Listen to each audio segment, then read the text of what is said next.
It's Laura Eubanks of Design for Serenity with your succulent tip of the day.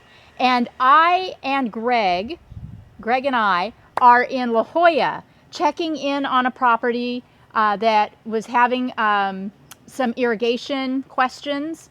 And I thought while we were here, I would just show you this front area because, oh my gosh, 6 years probably it's been.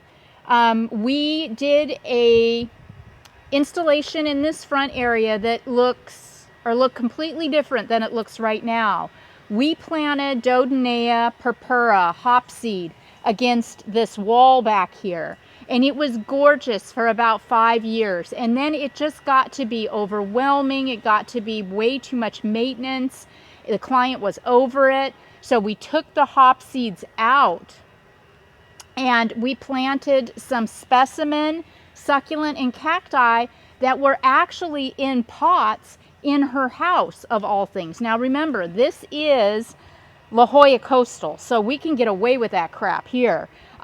Example, this trigona was indoors and it has grown. It was like waist high when I planted it here.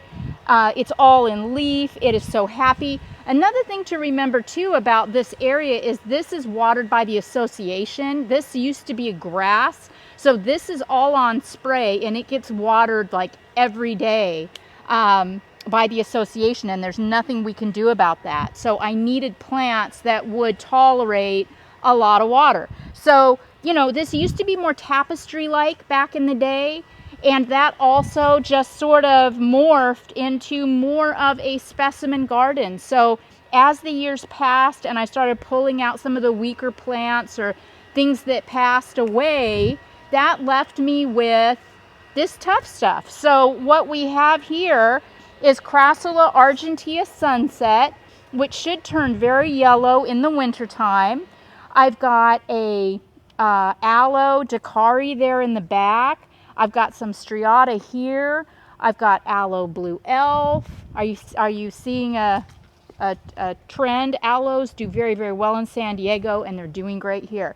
This is a new introduction by Waterwise Botanicals called Mr. Toothy.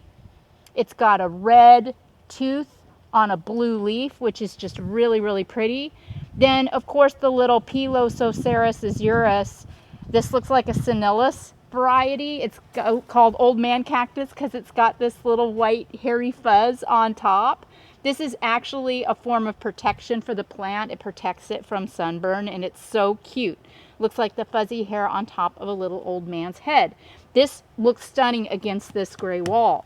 Then more aloe here, Cameronii here. I've got a euphorbia here. This was also in the house.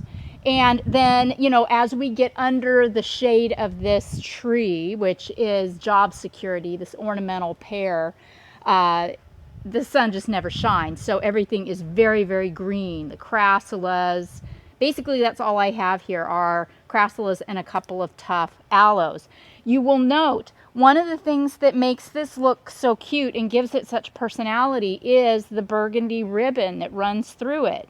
This honey quartz rubble, this used to run through the design, but as time passed, this little fine 3/8 inch rock started rolling out onto the sidewalk too much. So we reconfigured the rubble to form a straight edge. And then I just pulled this burgundy lava in to kind of visually tie it all together. And no, you know, it's not a tapestry, it's not fussy, but this client is at a place in their lives where they don't want to hassle with that. You know, they just want a really pretty, tight specimen garden, and that's exactly what this has morphed into. I think the lesson to take away from this is that things are always in flux. Things are always expanding and changing, and it's really important to remember that the branch that bends doesn't break. So maybe not be married to your initial design. If a number of years pass and things just aren't looking right, be willing to step back and start over. This is what you can end up with, something that is equally wonderful, if not completely different. This has been Laura Eubanks of Design for Serenity reporting from La Jolla, California, with your succulent tip of the day.